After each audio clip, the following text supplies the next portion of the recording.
You're talking about like sanitation of the, we sanitize the turf, 3 or 4 times a year. Okay.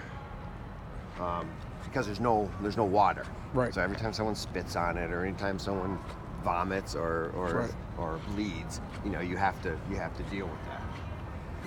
You can see a couple things with the track. One of our biggest problems is the edge. The edge of the track. Okay. Isn't holding, especially in these areas where we roll basketball hoops. Okay. Back and forth. You can see that it's that we have some problems going on. Okay. So how'd you go about fixing these problems? What's the plan for that? We're testing up front some new glues. Okay. You can see that somebody came in and decided they were going to put these big screws and anchors in, and you can also see how well that worked. It didn't work too well. Yeah. So that was a flop. So we've tried a bunch of different things. You can see that they're holding over on this side a little bit better.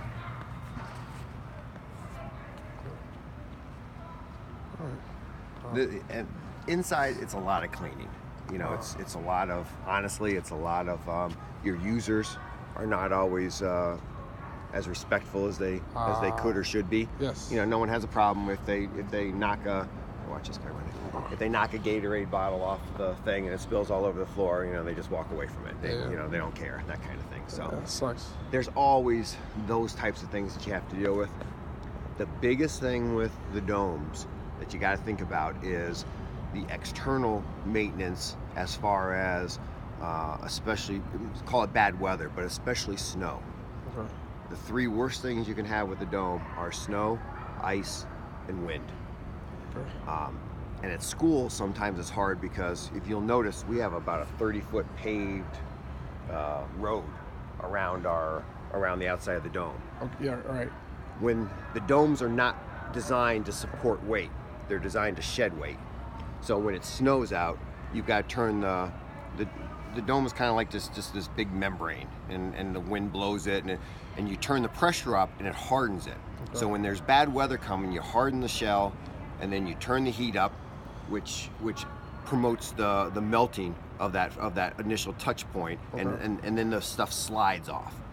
But you got to remember, if you get a foot of snow up top, as it comes all the way down, it becomes like 15 feet of snow at the bottom. Pause up. And then you got to worry about the weight against where the dome meets the foundation or where the dome meets the doors. Okay.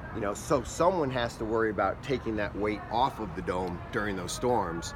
So we have we have high school kids and college kids who we bring in every storm, who just go around and shovel the snow away from the dome so that the plow can go by and pick it up. Okay, that's nice. But sometimes when you get into municipalities and universities and things like that, the staff says, I got better things to do. You know what I mean? They don't devote that time.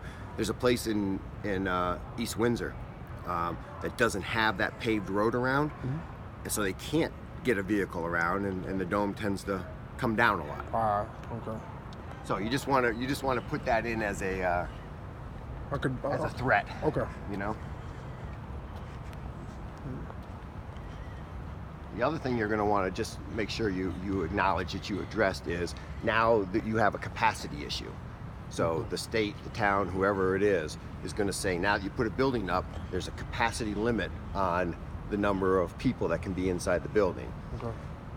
And for that capacity, you have to have emergency exits for everybody. Okay. How many emergency exits? How many emergency exits are located in I think we have 16. 16. Plenty of them. Yep. 18. 18. We have 18. Okay. And do you have any fire extinguishers located nearby? Yeah, there's a fire extinguisher at every door. Every door. Okay. But it's also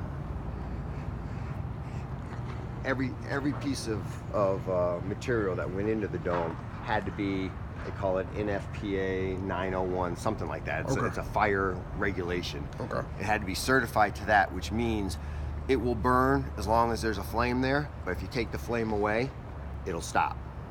So, this will burn, but if you take the flame away from it, it won't burn on its own. Okay. So everything, the turf, we had to get everything certified to this NFPA 901. A lot of paperwork for that. Because if you can see, obviously, that you can't put a sprinkler system inside a building like this. Why is that? Well, because sprinkler systems are hard, rigid systems, pipes and such, and the building lives, it moves, it sways in the wind. Okay. You know, so you can never. The only place that's sprinklered here is the bathrooms. Okay. You know, up front. So everything has to be fire code friendly in order to. Now it's a double-edged sword because they're always worried about people getting out and stuff, but at the same time, it's one big building. Right. You know, the fire alarm goes off. All you have to do is do a 360-degree turn. You go, all right, there's no fire. Yeah. All And, right. and I say that to the guys all the time. To the fire guys. Okay. The netting. How? Wow. Nice. Yeah, for you, I think the netting would be an interesting one. You'd almost have to keep it in pieces where it would stay with the dome Okay. as it goes up and down. Now, I mean, technically you don't need it. There's no difference between watching an indoor game on turf and watching an outdoor game on grass. Right. You know what I mean?